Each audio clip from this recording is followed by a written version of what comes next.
అమ్మాయి, నీ బుగ్గ ఎంతో లేతగా ఓ పూ మొగ్గలాగా ఉంది.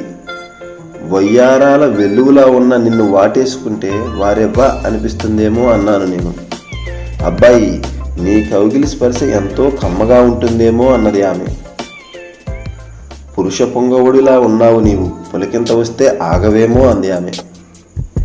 చిటపటలాడే నీ నడుము ఊపులో ఒకే ఇరుసున మన వరసలు కలిసిపోతాయేమో అన్నాను నేను.